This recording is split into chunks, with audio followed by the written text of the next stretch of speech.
Bonjour. Aujourd'hui, au sein de l'EHEPM, je voudrais vous parler donc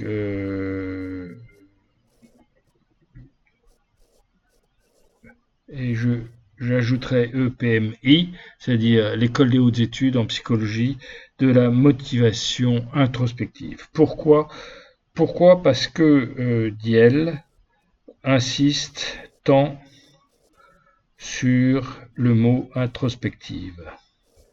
C'est ce qui va différencier la psychologie de Paul Diel des autres formes de psychologie. Essentiellement, l'introspection, c'est l'outil. Pardon, excusez-moi, il y a un petit peu de gras, c'est l'outil qui va permettre de travailler sur soi et de rendre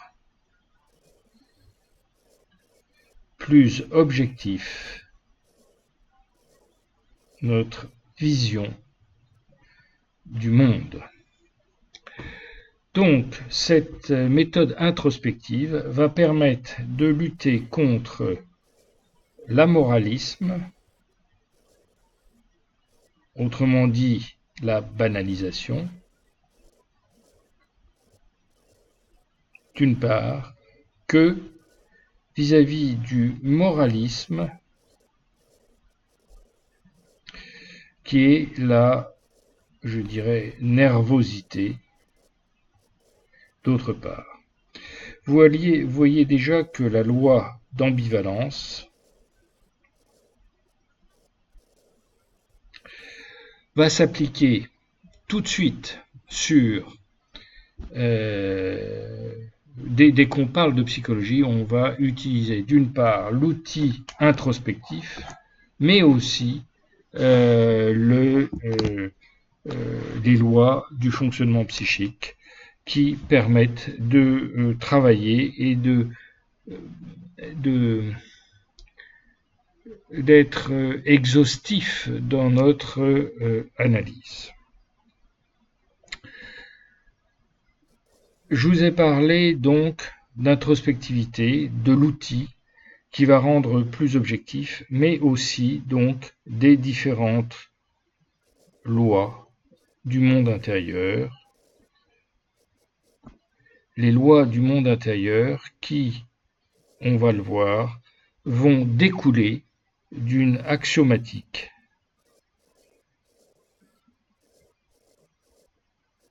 de la psychologie. Cette axiomatique permet, avec 5 axiomes, de dérouler toute la psychologie de la motivation. C'est ça qui va rendre, si vous voulez, la psychologie de la motivation absolument magistrale et permettre et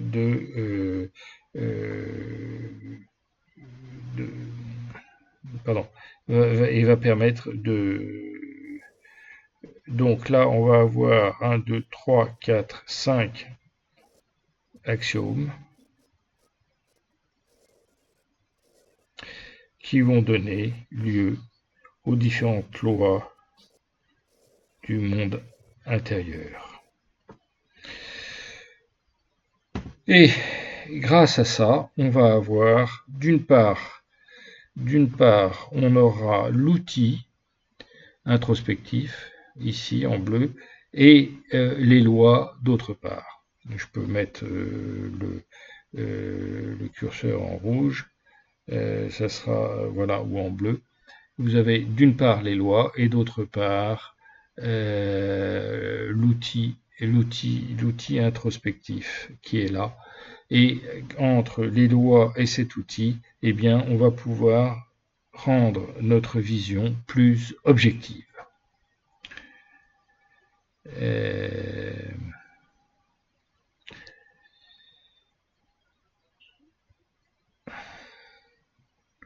prendre une plume plus petite. Voilà, donc je vais passer maintenant un petit peu plus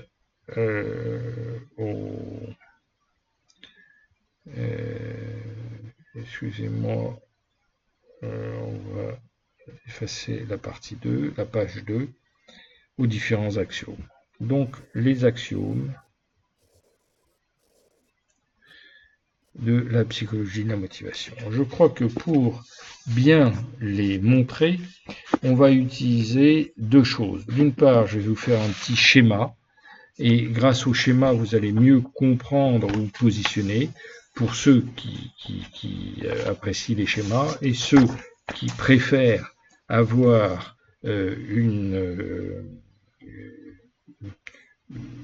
sous forme écrite, vous allez avoir les deux. Alors d'une part, le fait que on va s'intéresser à un système, et le système étudié, donc ce système va être, on va le système étudié, on va le dessiner comme tel. Et on ne va pas pouvoir sortir de ce système. C'est-à-dire que la première chose en science, c'est de se définir un cadre et de rester dans ce cadre. Alors, rester dans ce cadre, on verra que ça implique beaucoup de choses. Ça ne veut pas dire, par exemple, que on ne doit pas, si on fait des mathématiques, s'intéresser à la psychologie ou à la philosophie. Mais par contre, en mathématiques, en philosophie ou en mathématiques ou en physique, quand on se définit un système qu'on va étudier, il ne faut pas sortir de ce système. C'est tout à fait différent que de dire je fais des mathématiques, j'ai pas le droit de m'occuper de psychologie, non, ou de philosophie. Non, si vous faites des mathématiques, vous faites des mathématiques, mais si l'étude du système que vous étudiez vous amène à faire de la philosophie ou de la psychologie, eh bien, n'hésitez pas à en faire. Vous ne sortirez pas de votre cadre dans ce sens. Il faut bien distinguer vous voyez, comme quoi très fréquemment la vanité s'empare des mots que nous utilisons pour les déformer. Alors, le deuxième axiome va concerner la symétrie. La symétrie de la vie, de la nature, c'est encore la dualité que l'on va retrouver sous différentes formes. La dualité espace-temps, esprit-matière, qui sera au cœur de tout ce qu'on aura. Troisièmement, vous allez avoir le lien entre les deux mondes, entre le monde intérieur et le monde extérieur. Et ce lien, ici en jaune, c'est l'excitabilité. Excitabilité. Ça, c'est le monde intérieur. Et ça, c'est le monde extérieur. Alors, c'est l'excitabilité. Excitabilité. Avec, d'une part, un excitant, qui est le monde extérieur, et un monde intérieur qui est l'excité. Excité. Ça, c'est le monde intérieur. Donc, entre les deux, c'est l'excitabilité. Ça, c'est un principe de base qui relie ces deux mondes. La quatrième aspect, c'est l'imperfection naturelle. Imperfection naturelle de la vie, qui va impliquer vous le voyez bien, une évolution. Et cinquièmement, ça va être le problème de la recherche de la satisfaction.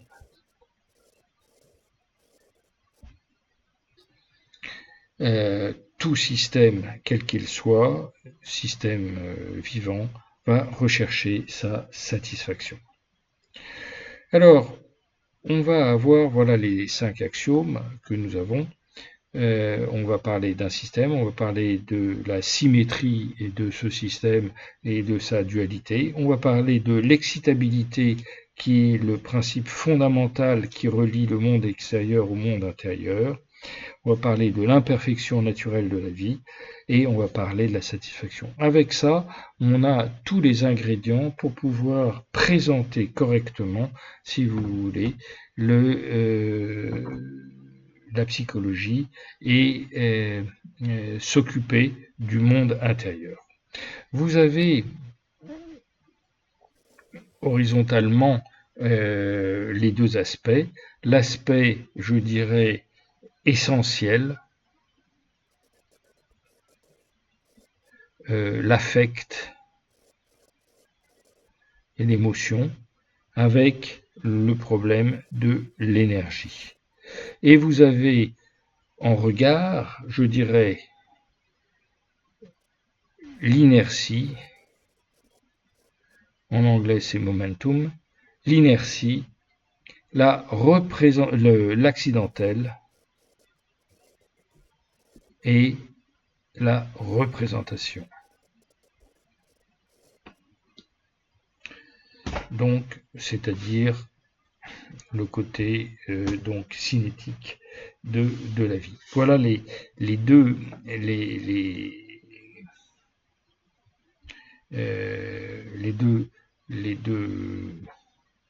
je dirais les deux aspects que nous allons retrouver systématiquement pour pouvoir décrire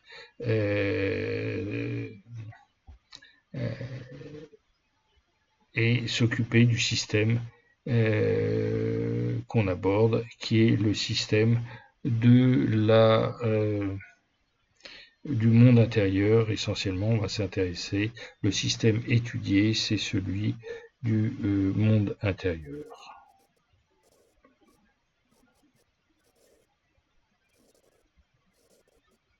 C'est bien le sujet de la psychologie. Alors, d'entrée de jeu, la symétrie concerne ce monde intérieur et donc ce monde extérieur dont on se sépare à l'âge de 2 ans, 3 ans, quand on a la notion du moi qui apparaît. Ce lien qui rapproche et qui fait que si on dissocie le monde intérieur du monde dissocié du monde extérieur, il y a deux forces, excitabilité, sont reliées par ces deux mondes sont reliés par l'excitabilité. Et cette excitabilité permet, je dirais, va induire la recherche de stabilité. Et cette recherche de stabilité n'est possible que par le fait que le système étudié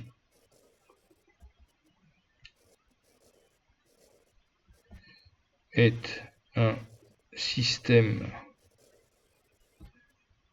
bouclé par une rétroaction que donne l'introspection. Donc on va définir mieux dans le détail ce qu'est cette introspection, comment on peut s'en servir. Alors l'introspection,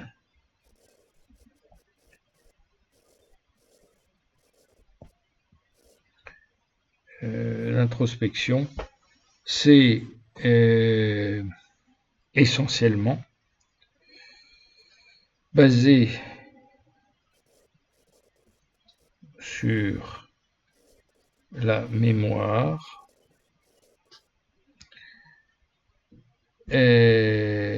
qui va permettre de retrouver ce qui s'est dit, ce que l'on s'est dit durant une période, et on va essayer de retrouver ce qui s'est passé. L'introspection, c'est la réflexibilité, donc voir on a enregistré ce qui s'est passé, on va essayer de revoir ce qui s'est passé en nous. Alors, la mémoire, je fais une courte abstraction là-dessus. Vous avez 5 formes de mémoire. Vous avez la mémoire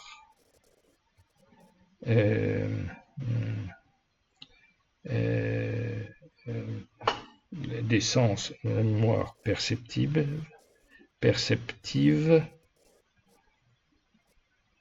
Donc ça, c'est les 5 sens: toucher, odorat, goût, et vous avez les 5 sens. Vous avez ensuite la mémoire procédurale. Cette mémoire procédurale, c'est le système 1 qui va, dès qu'on aura fait quelque chose une fois, va mettre en mémoire le process qui s'est passé. Ensuite, vous avez la mémoire sémantique,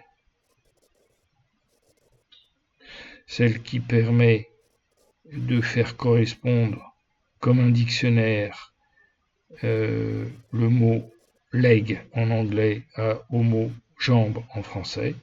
Et enfin, la mémoire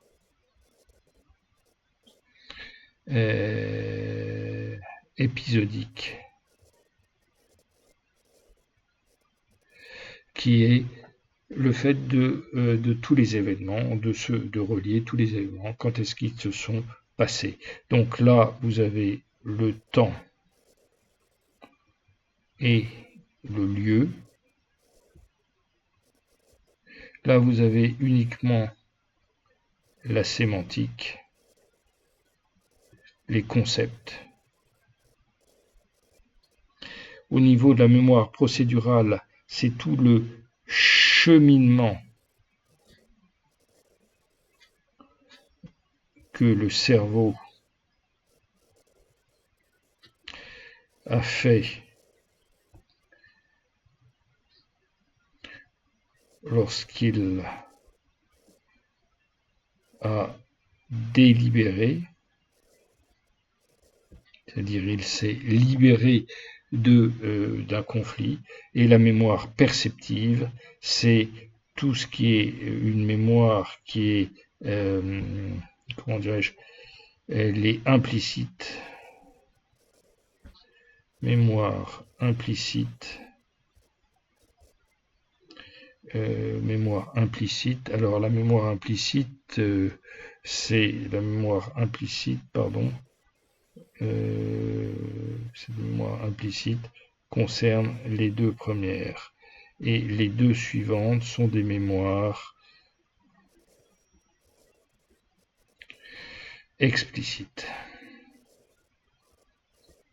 On sait ce qui s'est passé à tel endroit et à telle période, telle heure, voilà, ou tel jour de l'année. C'est la mémoire explicite, et ça, c'est la mémoire implicite. C'est-à-dire que vous n'arriverez pas à savoir qu'est-ce qui s'est passé, on ne peut pas retenir. Donc l'introspection se base basée sur la mémoire qui a ces quatre formes-là, plus en gros la mémoire de travail. Celle qui permet de relier toutes ces mémoires entre elles et qui permet aussi, qui est très fugitive et qui ne permettra pas de garder longtemps tout en mémoire. Alors, à ces quatre formes de mémoire correspondent respectivement l'excitation,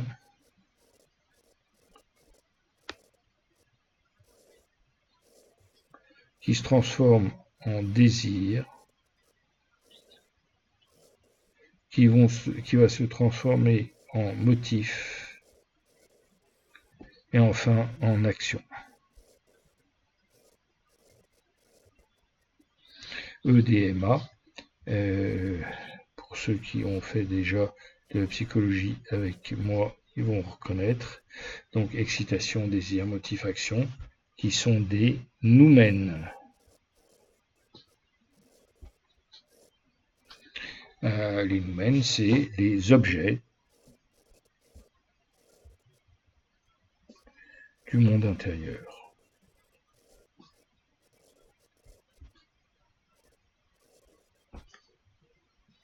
Et on va voir comment ces noumènes fonctionnent, sont reliés entre eux par des fonctions qui vont transformer l'excitation en désir, le désir en motif, le motif en action. Donc on va pouvoir retrouver, et vous allez voir que l'excitation, c'est bien la perception, les désirs, c'est bien quelque chose qu'on connaît, le cheminement que le cerveau a déjà fait, je veux ceci, donc il a déjà délibéré, c'est le désir. La sémantique, c'est les concepts, c'est-à-dire les motifs qui nous font agir, pourquoi je veux faire ça, et les actions, c'est-à-dire ce qui s'est réellement passé. Donc on va avoir ça à notre disposition et on va pouvoir à partir de là travailler. Comme je vous ai dit, l'introspection et le feedback là, c'est la rétroaction qui va s'opérer maintenant dans ce sens-là. Là, c'était dans ce sens-là, c'est-à-dire de construction entre l'excitation, le désir, le motif et l'action qu'on va mener. Et en retour, on aura la réalité qui correspond bien aux actions qu'on a eues.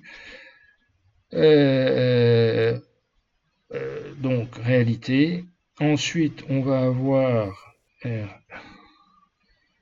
les valeurs que on en a déduit en fonction d'un motif, qui vont elles se transformer en sens de la vie, c'est-à-dire qu'on va faire une expérience et on revient en retour et on va en déduire en fonction des valeurs. Est-ce que c'est satisfaisant ou non? Et en fonction de ça, on va recommencer ou pas. Et donc, on va finalement induire et modifier nos pulsions,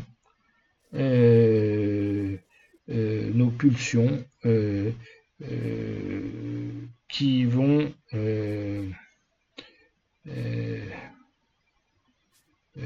permettre de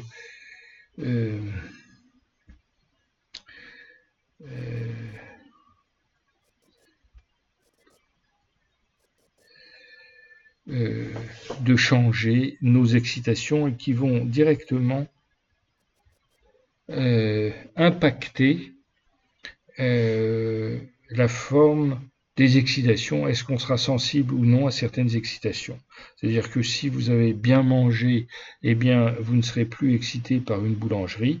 Vous voyez bien que si vous avez bien mangé, vous n'avez plus envie de manger. Ça, c'est la réalité qui s'opère en vous, cette réalité, et cette réalité fera que les valeurs qui vont en déduire, c'est que j'ai mangé, je n'ai plus besoin de manger. Le sens de la vie va donc se déformer un petit peu en disant je ne vais pas chercher absolument à manger, je peux m'intéresser à d'autres choses que juste le fait de trouver ma nourriture, et donc les pulsions momentanément vont être inhibées et donc vous serez moins excité par le fait que vous allez passer devant une boulangerie dans laquelle il y aura, malgré les odeurs, les bonnes odeurs de petits croissants, etc., vous n'aurez pas envie d'aller rentrer dans la boutique pour en acheter.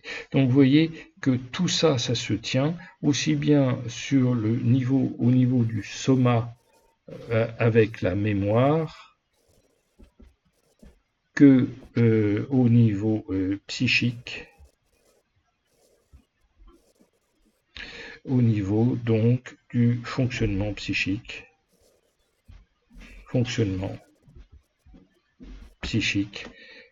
que nous avons.